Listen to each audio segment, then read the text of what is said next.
गुलाम था या नहीं था? मात्र 18 लाख अंग्रेज 32 करोड़ हिंदुस्तानियों को गुलाम बनाए बैठे थे। डंडा चलता था, डंडा। और उस समय आजादी की बात करना इल्लीगल था, गुनाह था, क्राइम था।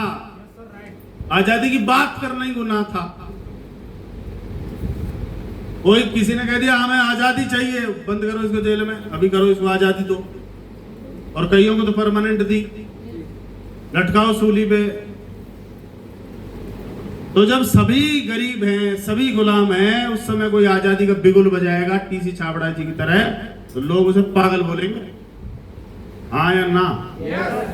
पर कुछ लोगों के जहन में एक चीज चल जाती है, 2% लोग ठानते हैं कि कुछ भी हो जाए, आजादी तो लेनी। आजादी हमारा जन्म सिद्ध अधिकार है और हम उसे लेके रहेंगे।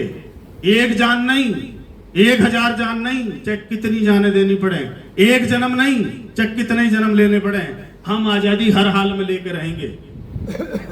कुछ थे जुनूनी 2% जिनके दिमाग में आ गया था कुछ भी करना पड़े,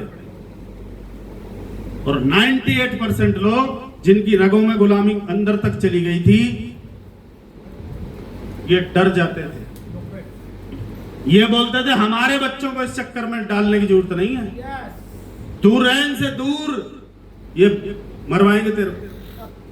आजादी का मतलब है तेरे सीने पे गोली लगेगी या तुझे जेल में डाल दिया जाएगा। हेलो?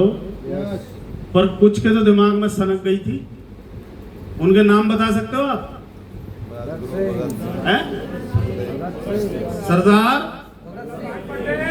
भगत सिंह,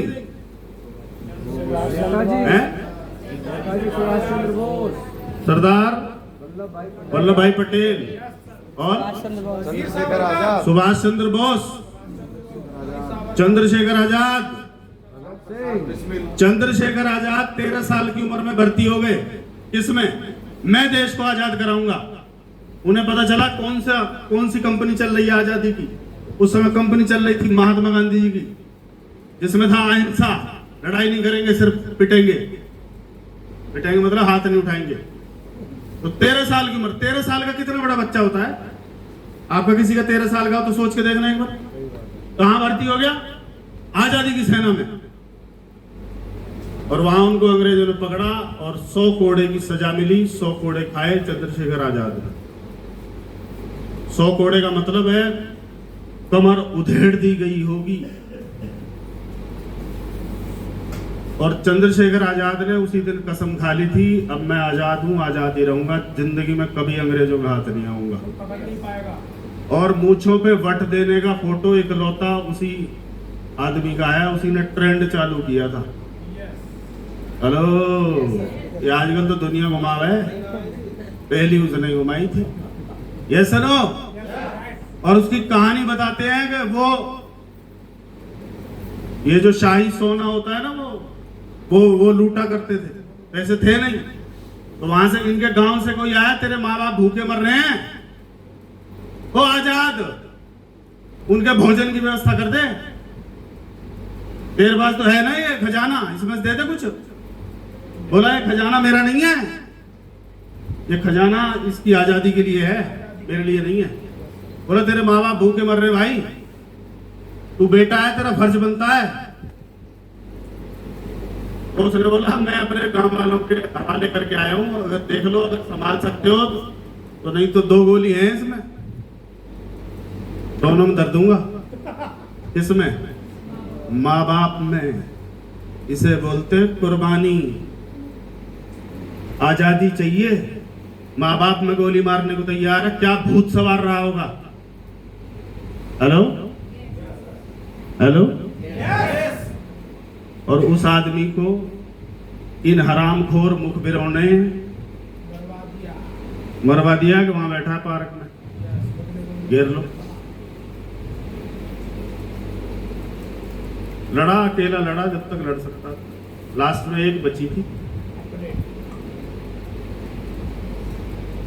अपने आप को गोली मारना आसान बात नहीं है, उसका जिगरा मैं सोच के भी मैं ना कांपता हूँ यार, क्या आदमी रहा होगा।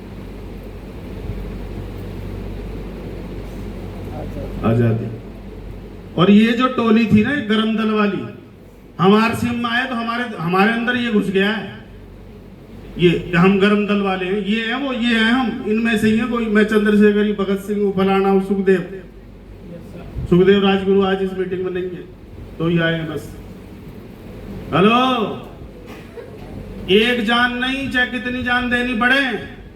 और ये अपनी मीटिंगों में ये भी बोलते थे कि हो सकता है हम आजादी का सूरज न देख पाए, हो सकता है, पर हम इतना बवाल कर जाएंगे कि हमारे खून से जो लोग आगे प्रेरणा लेंगे, वो बच्चा बच्चा भगत सिंह बनेगा।